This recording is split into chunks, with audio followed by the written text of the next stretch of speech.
charcoal grill and roasted s'mores, and you sort of have these agendas in mind. And what I just did is I let the meeting happen organically. I've had a hard time getting the older scouts engaged.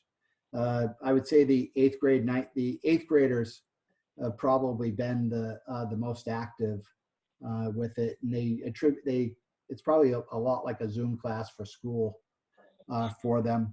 The first night we had the new scouts attend.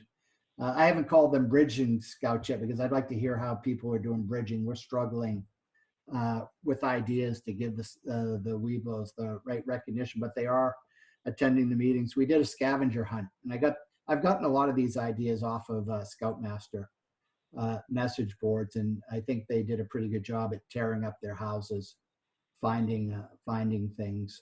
And then this past week we played Kahoot, which is a learning game where you keep score online, and there are a lot of Boy Scout appropriate questions out there. Looks like there have been a lot of Scoutmasters who put Kahoot games out there. So we just played that as well, and that gets them into. I thought it was pretty good to link Scout Heritage to the program. And then we've done the boards. We've done a couple border reviews and a couple Scoutmaster conferences, and then a couple troop merit badge classes. We set those up for separate nights from the troop meeting. But I would say that we're probably running about 40-50% attending the meeting. So anywhere between 18 and 22 scouts a night. But trying to get the scouts to actually lead the meetings, that's been a little bit of a challenge. And I've set up PLC meetings on Sunday night, the night before, just to get scouts thinking about what they want to talk about in the scout meeting on Monday. Okay. I wouldn't say we've cornered the market on it. I'm looking for ideas every day on this. Okay, great. Thank you. Anybody else have some ideas to throw out? Hi, Peter. This is Kimberly Carlson. Can you guys hear me? Yep. We have our scout troop is the girl troop in Pleasanton. We have about 30 girls total. We had 2 girls bridge. We have not done a great job at really acclimating them. That's unfortunate because all the COVID this shelter in place happened right at that time, but we have reached out. We're working on parent meetings for that. But we have, for the first couple weeks until after spring break, we really did nothing. But since then I'm not doing PLCs every week. That might be better because even though they've planned it, they don't seem to really realize they have a plan when we actually get to the troop meetings. So the girls, what they've decided to do is, and this was them, they decided we don't want to do troop meetings every week. What they're doing is they're doing a troop meeting one week, and the next week is a patrol meeting, a troop meeting, patrol meeting.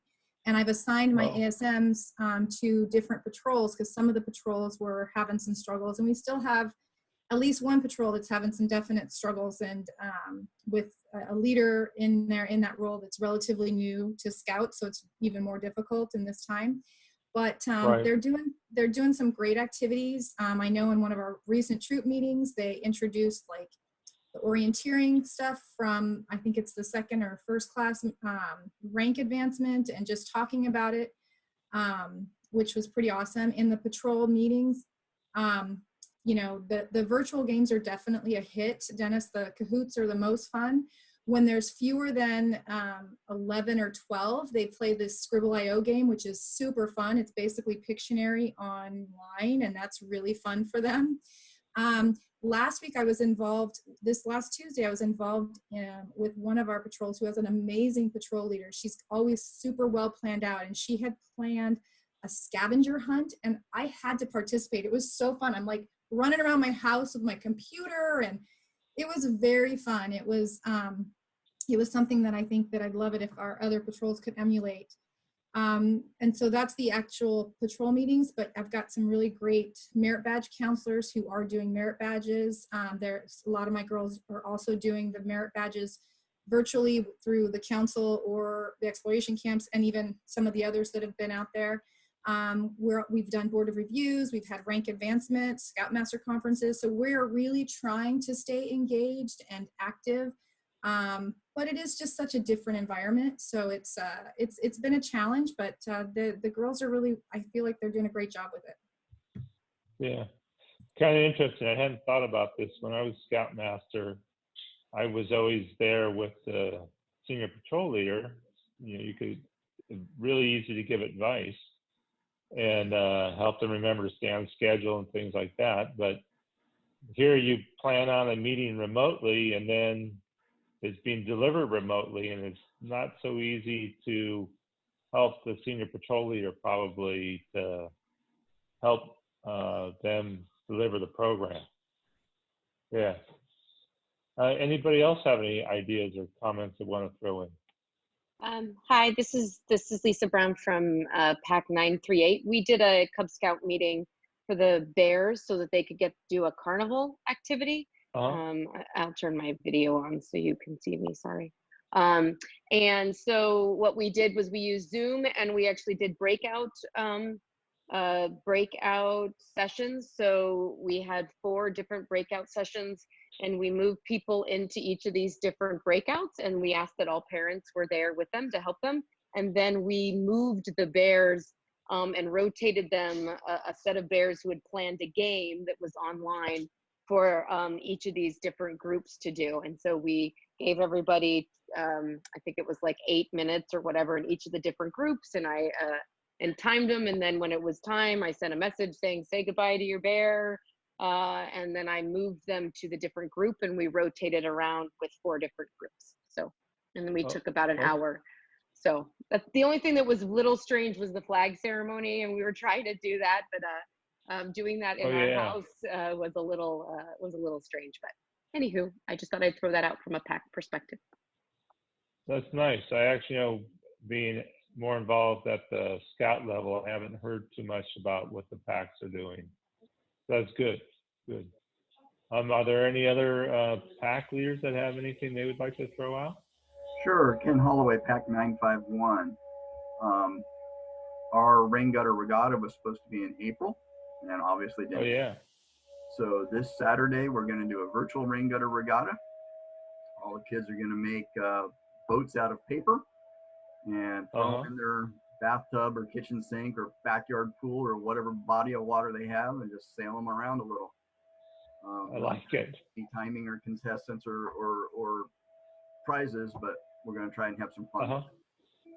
Okay, so there won't be any contest, best boat, fastest boat. It'll just be fun. It's just for fun, yeah. That's pretty clever though. I like it, because even though they're not able to be together, the younger scouts are probably excited to put on a boat and show it off, and so there's a little bit of excitement there. Yeah, and it's another excuse to get us together, at least virtually. We had a couple of our dens have had a couple of meetings, but not as much as I'd like to see. So we're trying other things to get them together. Yeah. Okay. Anybody else have anything they'd like to throw out? This is Lisa again. I'll throw out one more thing, is that paint nights. So our Weeblos den that my son is part of has an art one, and so they have virtual paint nights that you can like Pinot's Palette in Livermore or Danville, where they'll get online and an instructor will go on a Zoom call, and all of them can be that particular den could be on a Zoom call and then do a paint night. You just have to pick up the stuff. So anyways, just another idea that's out there. We're going to do that at the end of the month. Fingers crossed. Okay. Yeah. Okay. If it works out real well, let us know. Absolutely. Anybody else have anything you want to throw in? Hey, Peter, Jeff Orthman. Hey, Jeff. I had done some checking because I know a lot of the schools are having the online museums that were made available for the students. And Philmont Scout Ranch is where the Boy Scout National Museum was moved to a number of years ago. And one of the sign-offs for the Scouting Heritage Merit Badge is to actually try to visit that establishment. I reached out to them. They don't have a virtual program, But if you go online and pull up the address, you can mail them a letter requesting information, and they will send back a packet of stuff on the museum that National is allowing to be signed off for that requirement. So if anyone's out there interested in working on scouting heritage. Oh, pass excellent. that along. Okay. Thank you. Thank you very much. Anybody else with anything? Well, I had one thing. This is Albert Lee from PAC 986. Okay. We were supposed to do our rank advancements on March 14th. So we canceled that. And we still have all the badges and belt loops. So we're going to try to orchestrate I think the way it's going to work is parents will have to come and pick up their individual packs of patches and belt loops and whatnot. And we're going to schedule a Zoom before the end of the year where we can recognize all the scouts and they can advance virtually. So. Well, that's excellent. Yeah. So you get them, and you could actually. Do you think you'll show each scout being awarded it by their parents, or we'll see? You're going to deliver the logistics are a little bit. We're going to plan on out. So yeah, a few weeks ago. Okay. Yeah. I was thinking about that. If it, got kind of late and you had Weeblo Arrow of Lights that were off to units, troops, you could probably, if you also wanted to work it in front of a crowd, I'm sure each troop that took an Arrow of Light candidate would be happy to award them that award at their own ceremony too. Once the shelter in place is lifted. Yeah. Okay. Anything else?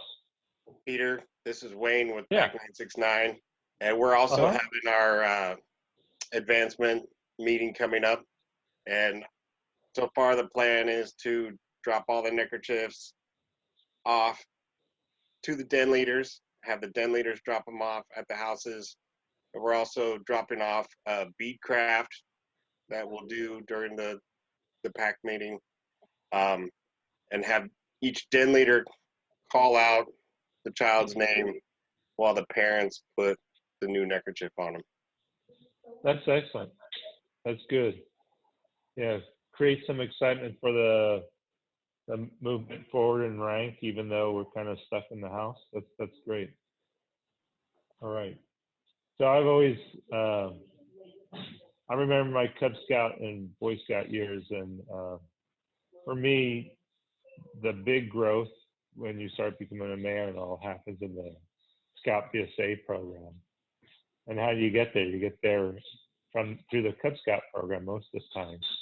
So whatever you Cub Masters, den leaders can do to help get the boys and girls into the Scout BSA program is fantastic. Any other comments anybody wants to throw in? No? Okay, then I think what I'll say is for the Cubs, your leaders, you're certainly welcome to hang out. But I'm going to go straight into Scout BSA topics for the remainder of the presentation. For those of you that are leaving, our next scheduled roundtable is in August. So hopefully I'll be able to see you all in person. If not, it'll be in a similar format again. Thank you, Cubs, for coming, and I'll move on.